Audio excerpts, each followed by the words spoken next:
जय हिंद साथियों, नमस्कार। कैसे हैं आप सभी। तो आज बात करने जा रहे हैं अपने एकीकरण की और फुल डिटेल के साथ अपने पढ़ेंगे। जैसा कि आपके एग्जाम में प्रश्न बार बार आ रहे हैं और अलग अलग प्रश्न बन रहे हैं, उसी प्रकार इसके बारे में पढ़ेंगे।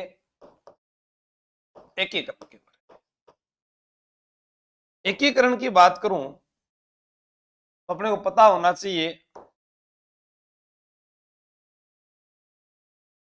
आजादी के समय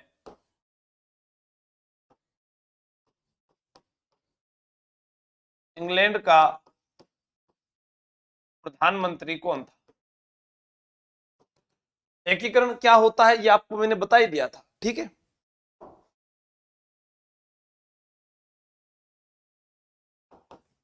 आप लोगों को मालूम है कि 1935 का एक भारत शासन अधिनियम भी था।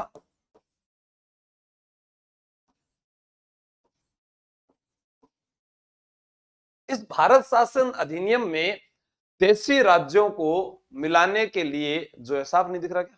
गुड मॉर्निंग, नहीं दिख रहा? हाँ, 1935 का भारत शासन अधिनियम था। इसके अंदर क्या था कि इसके अंदर जो है देशी राज्यों को मिलाने की बात कही गई थी अखिल भारतीय संघ में, परंतु राजाओं का जो है अरुचिकर होना, जिसके कारण ये अस्तित्व में नहीं आ सका। आपने जवाब नहीं दिया अभी तक कि आजादी के समय इंग्लैंड का प्रधानमंत्री कौन था। अभी तो प्रधानमंत्री पूछा है, एक प्रश्न और आ जाए कि वायसराय कौन था।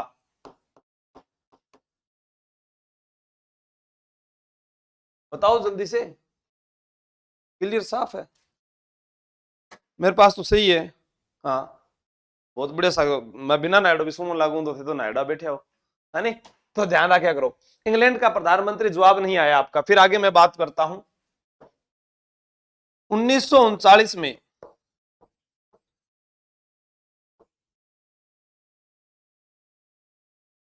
लिन लिथगो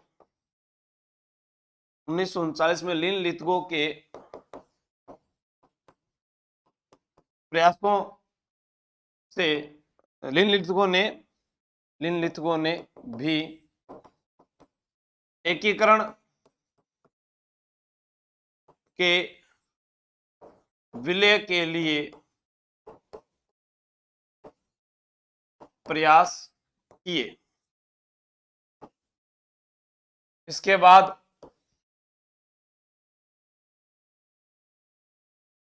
क्रिप्स मिशन व कैबिनेट मिशन ने भी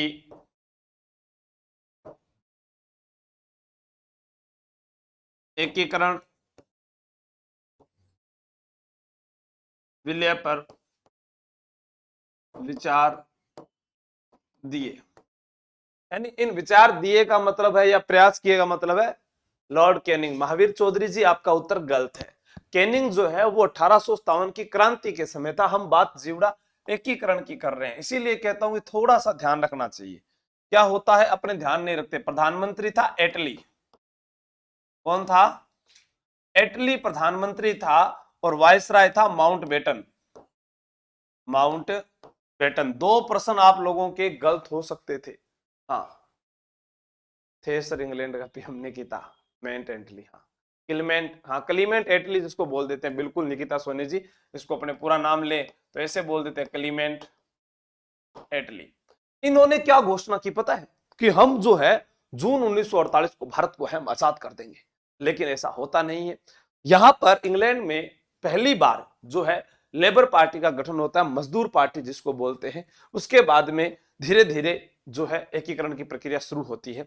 सबसे पहले हम भारत की बात करते हैं। यहां आप लोगों ने ये थोड़ा सा उतार लिया होगा, मैं बाद में बता दूंगा। क्रिप्स मिशन कब का है? 1942 का है। और कैबिनेट मिशन कब का है? 1946 का है। तो एकीकरण की प्रक्रिया इनके बाद में हुई। इसके लिए सर्वप्रथम प्रयास जो है किसने किए थे? लिन लिथगो के द्वारा 1939 में प्रयास किया गया था। एकीकरण के विलय के लिए प्रयास किए और इनके बाद में इन दोनों ने भी अपने अपने विचार दिए थे। ठीक है। 1935 का भारत शासन अधिनियम ये क्या कहता है? देशी रियासतों के विलय की बात हुई, लेकिन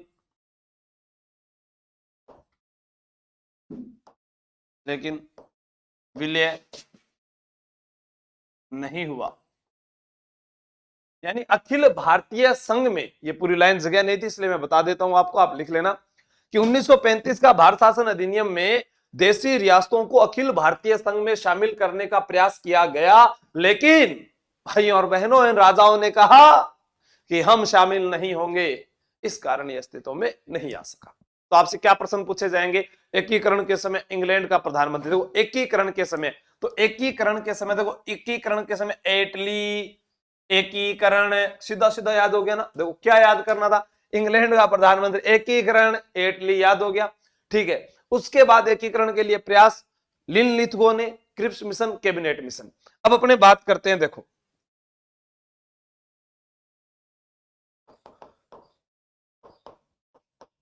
भारत में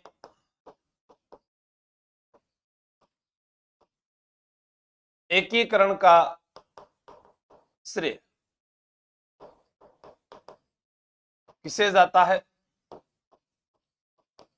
सरदार वल्लभ भाई पटेल। सरदार वल्लभ भाई पटेल को क्या क्या कहते हैं, पूछ ले एग्जाम में। भारत का बिस्मार्क,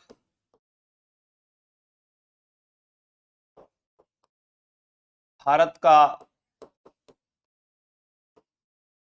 लौह पुरुष,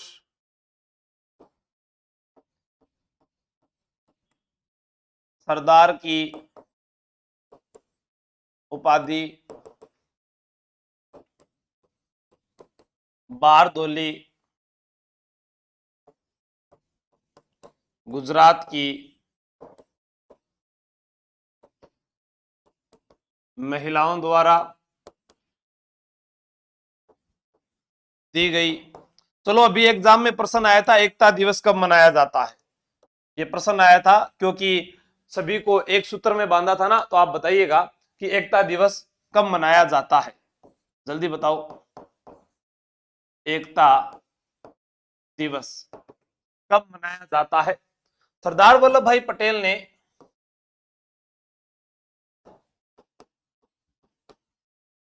रियासती विभाग की स्थापना की। इस रियासती विभाग का मुख्यालय श्रीनगर। स्थापना कब की थी, ये तो बताया नहीं सर आपने, लिखो 5 जुलाई 1947 ईस्वी को। अध्यक्ष सरदार वल्लभ भाई,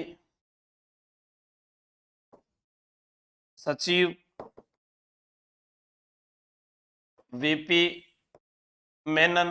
देखो अपना नया बेस स्टार्ट हुआ है, और आप लोगों ने देखा होगा कल सीटी का एग्जाम था, एकीकरण से और लोक देवता से दोनों से प्रश्न पूछे गए थे। तो ये कहने का मतलब ये वो टॉपिक मैं आपको पहले करवा दूंगा जो प्रत्येक एग्जाम में आएंगे। हाँ सर आज तो चमक रहे हो, रोज चमकू को नहीं, मैं बिना नए हो हमेशा चमकू भाई, ठीक है।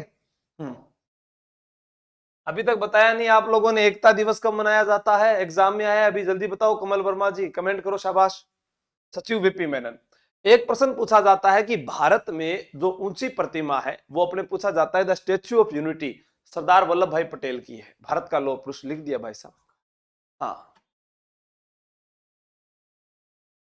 इनकी जो प्रतिमा है वो कहां पर है? वल्लभ भाई पटेल की प्रतिमा। एग्जाम में आ जाए क्या पता। The statue of unity. Karachi अधिवेशन की अध्यक्षता भी इन्होंने की थी, कृष्णा जी। उत्तर बताओ, कमेंट मत करो खाली।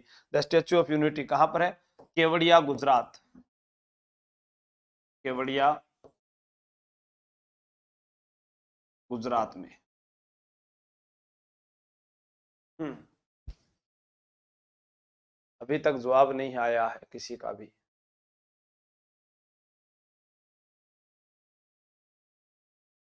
बिल्कुल रचना योगी जी, आपने सही बताया है। 31 अक्टूबर आपका जवाब आया है, सही जवाब है। एक ही विद्यार्थी ने बताया है, इसका मतलब आप पढ़ते नहीं हो। इनका मतलब थे डंडा खान का काम कर रहा हो, मन घूसो दुआ रहा हो थे, मन बहुत घूसो आवा है, मतान बता रही हूँ, लिख लो फटाफट। भारत में एकीकरण का श्रेय किसे जाता है? सरदार वल्लभ भाई पटेल को। उन्होंने जो है एक एक रियासतों को जोड़कर जो है एक, मीनाक्षी सोनी जी 1 नंबर गलत है। हाँ, तो निकिता सोनी आपने भी सही बताया। तो एक जो है एक एक जोड़कर एक रियासत बनाई, जिसे क्या कहते हैं कि भारत कहते हैं। आज हम भारत की बात करते हैं तो भारत में पहले 565 देशी रियासतें थी। राजस्थान की भी बात शुरू करेंगे, लेकिन उससे पहले थोड़ा भारत का जिक्र कर लेते हैं, ठीक है। तो इसमें भारत का बिस्मार्क, बिस्मार्क कौन था? बिस्मार्क जो नाम है यह एक जर्मनी के व्यक्ति थे, उनके ऊपर इनको दिया गया है। जर्मनी का एकीकरण करने वाला व्यक्ति बिस्मार्क था, और इसी कारण इन्होंने भारत का जो है एकीकरण किया, तो इन्हें भारत का बिस्मार्क कहते गए। लौह पुरुष कहलाते हैं, आयरन मैन ऑफ इंडिया के नाम से जाना जाता है। सरदार की उपाधि बारदोली गुजरात की महिलाओं के द्वारा दी गई, बारदोली गुजरात की महिलाओं के द्वारा दी गई। एकता दिवस 31 अक्टूबर को मनाया जाता है। इनकी सबसे ऊंची प्रतिमा जो है वो द स्टेच्यू ऑफ यूनिटी कहलाती है, जो केवड़िया गुजरात में है। सरदार वल्लभ भाई पटेल ने एकीकरण को जो है मसला सुलझाने के लिए एक रियासती विभाग का गठन किया था 5 जुलाई 1947 को। 5 जुलाई 1947 को जब इसका गठन किया, तो इसका मुख्यालय जो है वो श्रीनगर को बनाया गया। इसके अध्यक्ष सरदार वल्लभ भाई पटेल रहे, और सचिव वीपी मेनन को बनाया गया था। आज के समाचार यहीं पर समाप्त नहीं होते हैं, आप इसको नोट कीजिएगा।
हाँ, तो आगे बढ़ते हैं।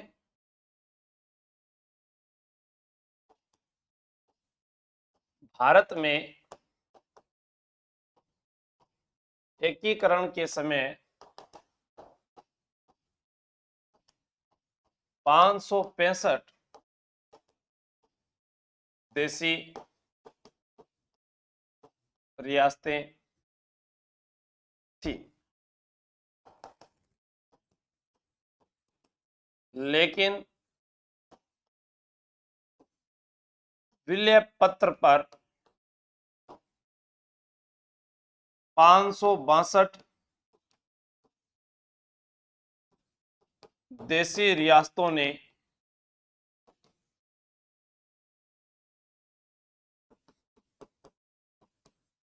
हस्ताक्षर किए थे।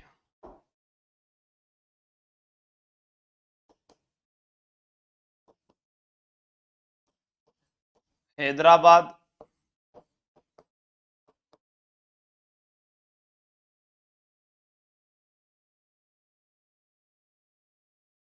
जूनागढ़,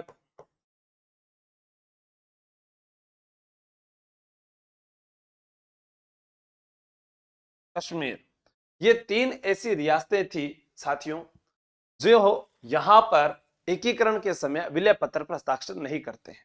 मोहम्मद मंजूर अली, अभी इसके बाद में आपको यूट्यूब पर मिल जाएगा एक कट ऑफ का वीडियो भी। हैदराबाद, हैदराबाद वो रियासत थी जो भारत की सबसे बड़ी रियासत थी। हैदराबाद क्या है, इसको आगे लिखेंगे, चलो पहले यहां पर मैं लिख देता हूं। ऑपरेशन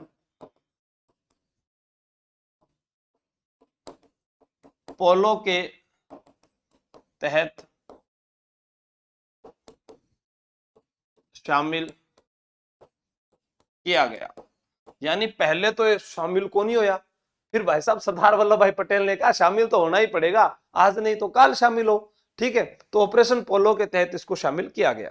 जूनागढ़ को जनमत संग्रह, यानी जनमत वोट जो होता है जनमत संग्रह के आधार पर शामिल। सर जूनागढ़ बीकानेर वाला है क्या? अरे नहीं रे भैया, जूनागढ़ गुजरात में है, खटे है जूनागढ़ गुजरात। हाँ, एक बार पूछा गया कि महात्मा गांधी के पिता, आईएएस 1998 में ये एग्जाम में पूछा गया था कि महात्मा गांधी के पिता कहाँ के दीवान हैं, तो वो राजकोट के दीवान थे। कहाँ के दीवान थे? राजकोट के। ठीक है, और राजकोट क्यों प्रसिद्ध है? वो मूंगफली उत्पादन के लिए प्रसिद्ध है। इसलिए एग्जाम में पूछा जाता है कि राजस्थान का राजकोट किसे कहते हैं, तो वो लूणकरण सर को कहते हैं, जो मूंगफली उत्पादन के लिए बीकानेर जिले में प्रसिद्ध है। हम बात कर रहे हैं यहां गुजरात में जूनागढ़ है, जनमत संग्रह के आधार पर शामिल किया गया कश्मीर। यहां के शासक हरि सिंह के प्रयासों से शामिल, यानी कश्मीर जो है वहां के राजा थे हरि सिंह, उनके प्रयासों से शामिल हो गए। सर हैदराबाद में राजा कौन थे? हैदराबाद में निजाम उल मुल्क, या अपने इसको ये बोल देते थे निजाम उस्मान अली, ये यहाँ के शासक थे। और जूनागढ़ के शासक आपसे पूछा जाए, यहाँ के शासक तो ये थे महावत खां। ठीक है, इसको नोट कर लीजिएगा आप।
चलो आगे एक दो प्रश्न आपसे और पूछा जा सकता है, भारत के संदर्भ में ही चल रहा है अभी।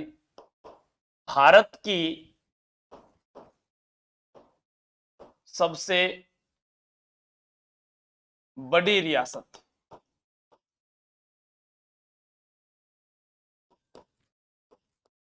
भारत की सबसे छोटी रियासत, भारत में मुस्लिम रियासत, तो यानी भारत के अंदर की है, बड़ी छोटी ये भी तो पूछा जा सकता है। तो यहां पर थी हैदराबाद, हैदराबाद, फिर यहां बिलावरी मध्य प्रदेश। मुस्लिम रियासत भारत में एक तो थी पालनपुर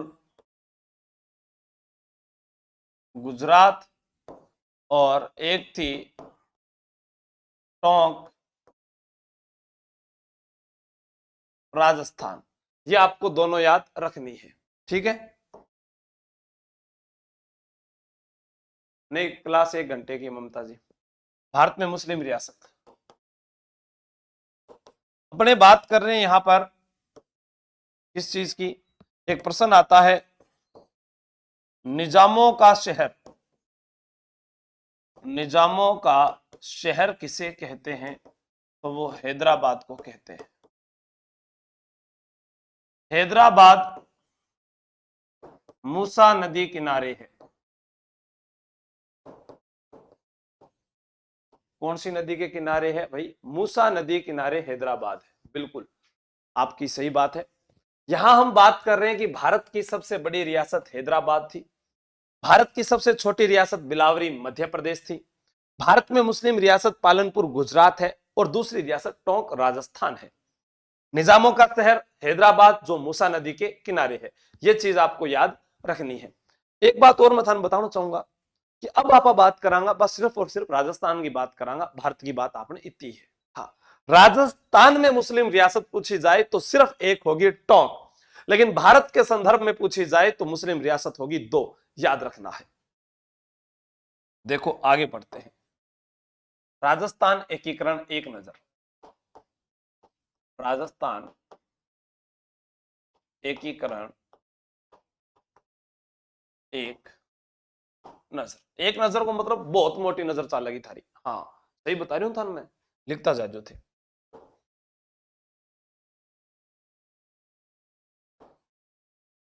रियासती सचिवालय की शर्त, सबसे पहले शर्त उसने क्या रखी? शर्त रखी वह रियासत स्वयं को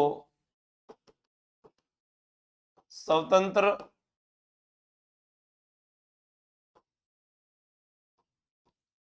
रख सकती है जिसकी वार्षिक आय, वह रियासत स्वयं को स्वतंत्र रख सकती है जिसकी वार्षिक आय 1 करोड़ से अधिक हो और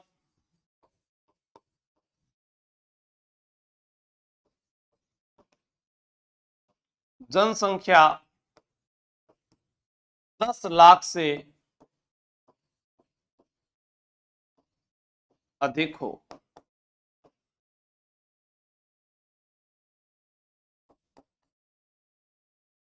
क्या कहा? 1 करोड़ तो रुपया की बात आ रही है और जनसंख्या की 10 लाख की बात आ रही है, ठीक है। अब बात करा यहां पर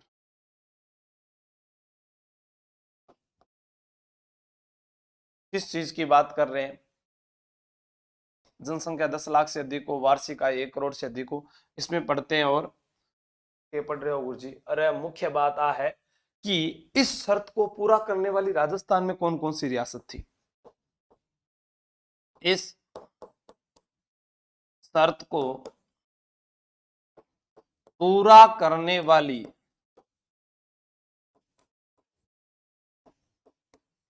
राजस्थान में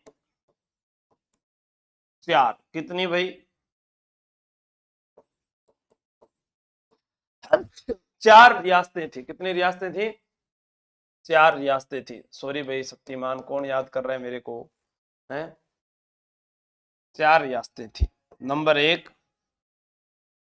जयपुर, नंबर 2 जोधपुर, हाँ नोट कर लो इसको, बिल्कुल, बीकानेर, और चौथी उदयपुर। कर लीजिए नोट।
नेक्स्ट,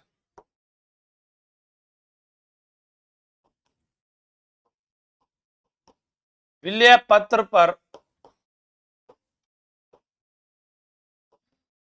सर्वप्रथम हस्ताक्षर करने वाली रियासत। अब विलय पत्र पर सबसे पहले, यानी ये शर्त तो थी 10 लाख और उसके बाद में शर्त थी 1 करोड़, फिर भी सबसे पहले साइन किसने किए? चलो देखते हैं इसी एपिसोड में। विलय पत्र पर सबसे अंतिम हस्ताक्षर करने वाली रियासत।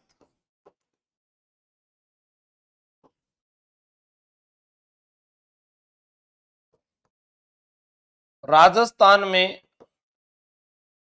सर्वप्रथम पूर्णतांत्रिक एवं जन उत्तरदायी शासन स्थापित करने वाली रियासत। अपने बात करें यहां पर कि सबसे पहले किसने, निकिता सोनी अंतिम बांसवाड़ा नहीं थी, ठीक है ना, झालावाड़ थी अंतिम रियासत राजस्थान के, भी लिखेंगे सारा। सर्वप्रथम हस्ताक्षर करने वाली रियासत कौन सी है? सबसे पहले सर हस्ताक्षर किए थे वो थी, कौन सी रियासत थी सबसे पहले हस्ताक्षर करने वाली रियासत? बीकानेर। कब किए थे हस्ताक्षर? 7 अगस्त 1947 ईस्वी। बीकानेर के शासक कौन थे?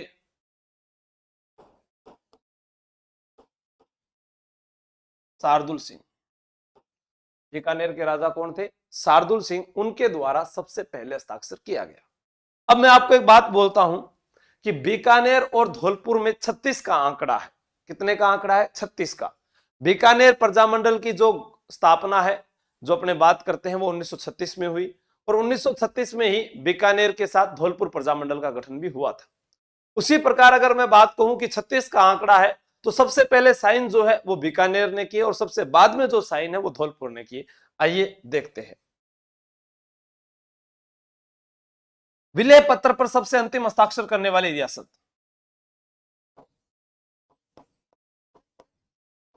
धौलपुर। कब? 14 अगस्त 1947 ईस्वी। धौलपुर के जो शासक थे उनका नाम था उदय भान सिंह। क्या नाम था? 14 अगस्त 1947 को उदय भान सिंह, वो था उनका नाम। अब हम बात करते हैं कि राजस्थान में सर्वप्रथम पूर्णतांत्रिक एवं जन उत्तरदायी शासन स्थापित करने वाली रियासत वो कौन सी थी, है ना? तो वो थी शाहपुरा। क्या नाम था? शाहपुरा। और शाहपुरा ने कब की थी स्थापना? ये 14 अगस्त 1947 को। और यहां पर उस समय शासक कौन थे? सुदर्शन देव। सुदर्शन देव। राहुल कुमार सर, थ्योरी ज्यादा लिखवाते हो, थ्योरी तो लिखवानी पड़ेगी।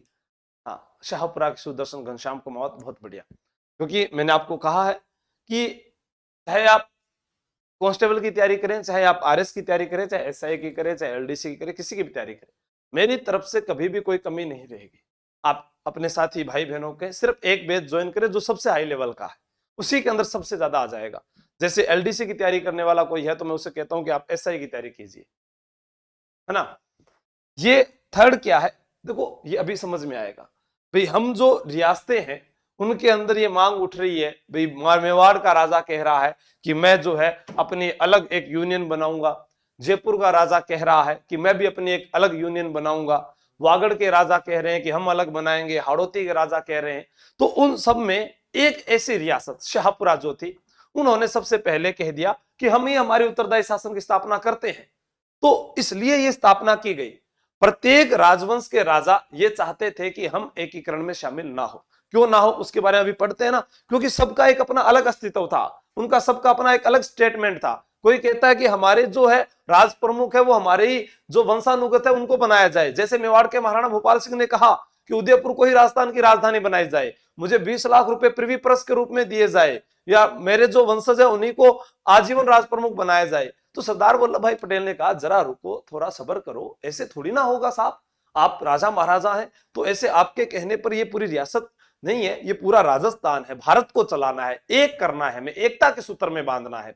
अगर हम बिखरे रहेंगे तो प्रत्येक व्यक्ति अपने अलग नियम कानून लगाएगा तो फिर कैसे चलेगा। इसलिए ये बात आपको याद रखनी है। अब देखते हैं आगे अपने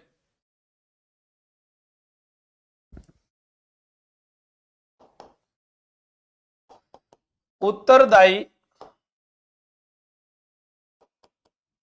शासन स्थापित न करने वाली रियासत। एक ऐसी रियासत जिसने उत्तरदायी शासन स्थापित ही नहीं किया। प्रश्न एक और आया, उत्तराधिकारी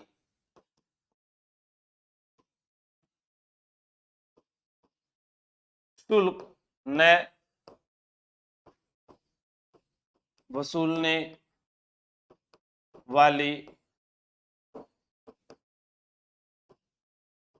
रियासत।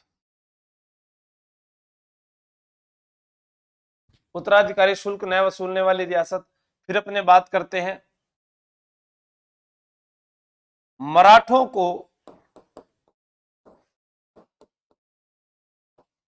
कर न देने वाली रियासत।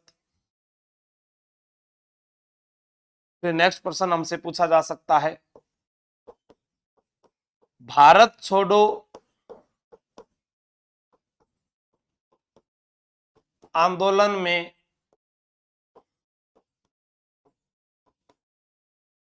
भाग न लेने वाली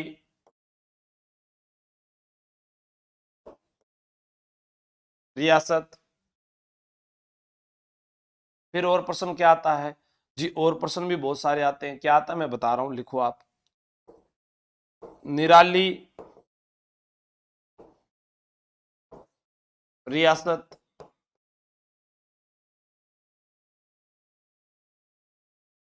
पिछड़ी रियासत,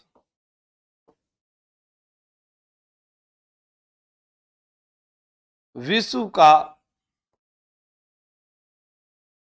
8वां आश्चर्य कहा पंडित जवाहरलाल नेहरू ने। मैं आपको बात बताऊं, इन सभी प्रश्नों का उत्तर एक ही है और वो है जैसलमेर। क्या उत्तर है? जैसलमेर। हाँ अजय स्वामी जी बिल्कुल, घनश्याम कुमार, रिंकी मीना, सबसे बढ़िया। हाँ बिल्कुल, पिछड़ी रियासत, निराली रियासत। और भी बता देता हूं मैं, जैसलमेर। जैसलमेर जिसे गलियों का शहर कहा जाता है, येलो सिटी के नाम से विख्यात है, पीला शहर कहा जाता है, जिसे अपने पंखों की नगरी के रूप से जानते हैं, रेगिस्तान का गुलाब कहा जाता है, म्यूजियम सिटी के नाम से विख्यात है, राजस्थान का अंडमान निकोबार कहा जाता है, स्वर्ण नगरी के नाम से विख्यात है। जैसलमेर जो जिला है वह राजस्थान की पश्चिमी दिशा का सबसे बड़ा जिला है। और अपने बात करते हैं कि जैसलमेर जिला जो है इसने भारत छोड़ो आंदोलन में भाग नहीं लिया, लेकिन इसके साथ साथ देवी और सज्जनों, जयपुर रियासत ने भी भारत छोड़ो आंदोलन में भाग नहीं लिया था।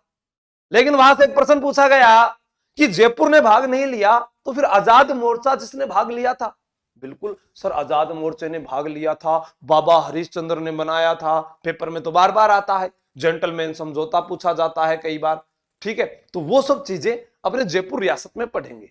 हाँ, जय मां करणी का मोद लक्ष्मण राठौड़।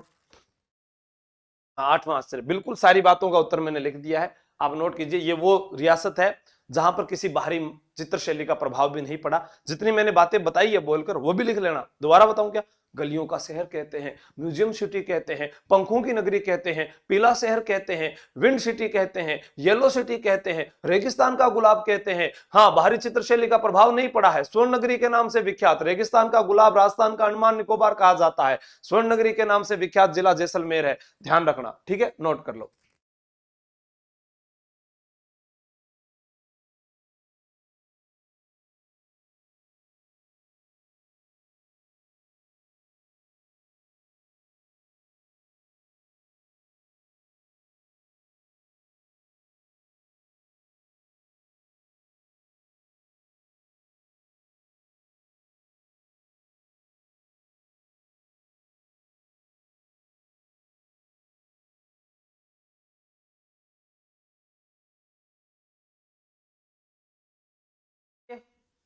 अब इसके अंदर भी अपने ऐसे लिख सकते हैं कि तांत्या टोपे नहीं गए थे, मराठों को कर नहीं दिया था, मराठों को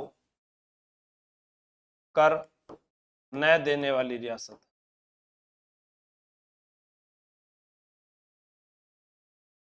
ठीक है, ये भी आप याद रख लेना। नेक्स्ट लिखते हैं, डाक टिकट व पोस्ट कार्ड जारी करने वाली रियासत। प्रश्न आता है डाक टिकट व पोस्ट कार्ड जारी करने वाली रियासत, या फिर हमसे पूछा जा सकता है, क्या पूछा जा सकता है? हिंदी की क्लास मुकेश कुमार जी लगेगी, पहले 7-8 दिन दूसरा बैच की घोषणा हो जाए, फिर दोनों बैचों के एक साथ लगेगी।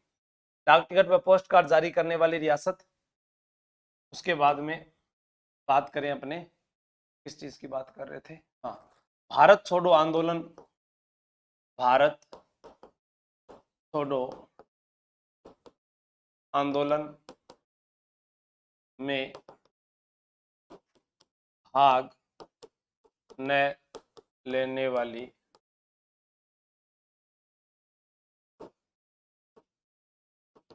रियासत। भारत छोड़ो आंदोलन में भाग न लेने वाली रियासत। शिकार एक्ट पर पूर्णतः रोक लगाने वाली रियासत।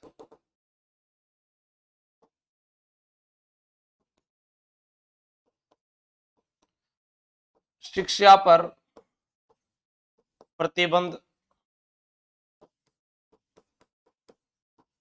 लगाने वाली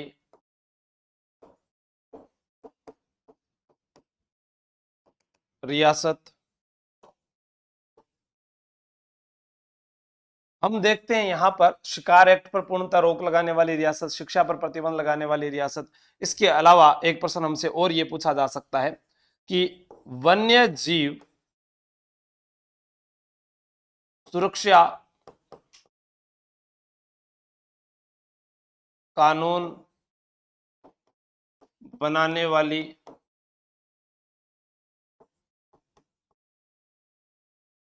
रियासत।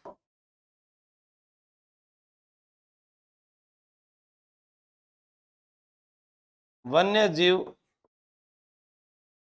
सुरक्षा अधिनियम पारित करने वाली रियासत, पारित करने वाली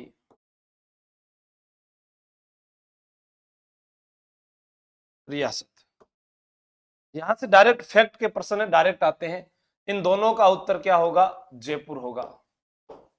जिसने डाक टिकट भी जारी किया था, और भारत छोड़ो आंदोलन में जयपुर ने भी भाग नहीं लिया था, जैसलमेर में भी भाग नहीं लिया था। दो ऐसी राजस्थान की रियासतें थी जिन्होंने भारत छोड़ो आंदोलन में भाग नहीं लिया था।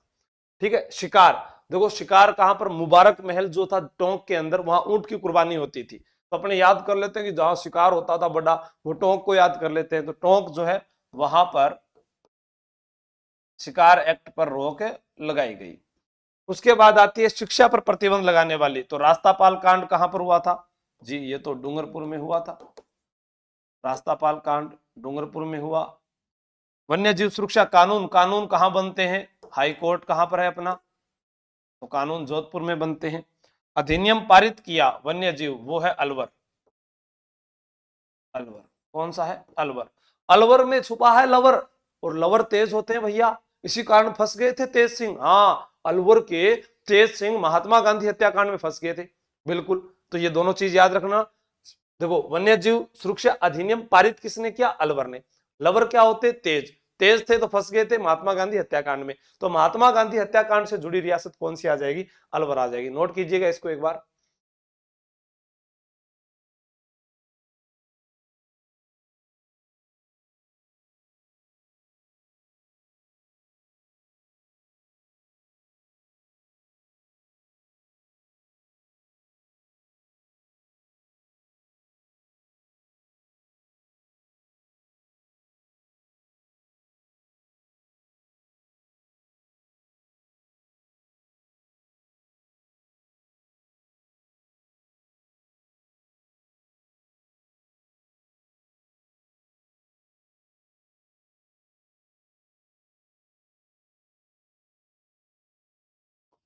महात्मा गांधी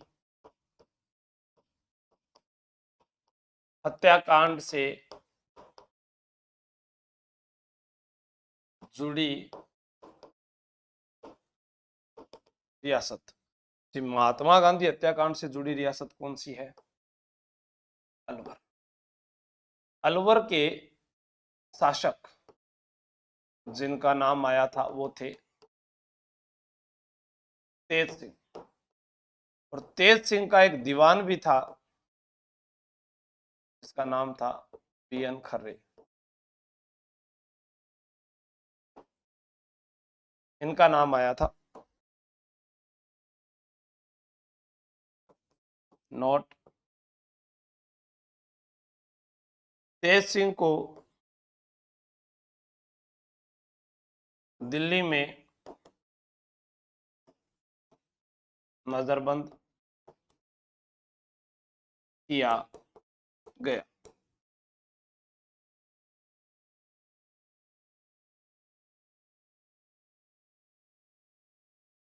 पाकिस्तान में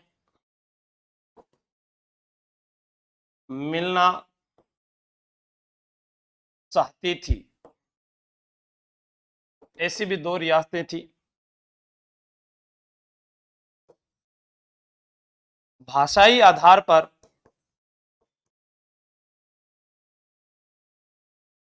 यूपी में मिलने वाली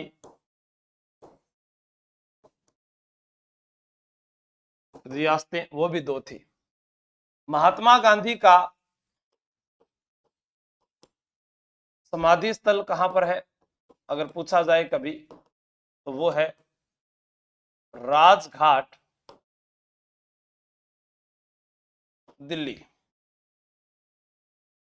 यहां पर क्या लिखा हुआ है, हे राम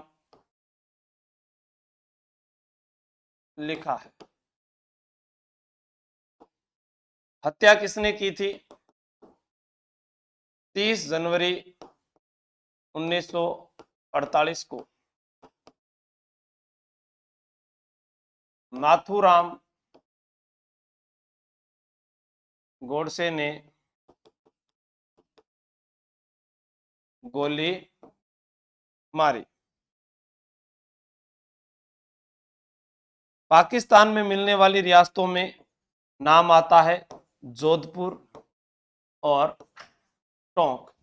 यूपी, यूपी जो है यहां की अपने बात कर रहे हैं, तो भरतपुर और धौलपुर। तो आपसे यहाँ क्या क्या प्रश्न पूछा जा सकता है, देखिए पहला प्रश्न कि राजस्थान के वह कौन से शासक थे जो महात्मा गांधी हत्याकांड में उनका नाम आया। कहते हैं कि नाथूराम गोडसे को उन्होंने शरण दी थी। तो आपको याद रखना लवर तेज होते हैं, तो अलवर के थे तेज सिंह। दीवान बीएन खर्रे या एनबी खर्रे भी लिखा आपको मिल सकता है, जैसे बीएन खर्रे लिखा है ना कई जगह से एनबी खर्रे, ठीक है।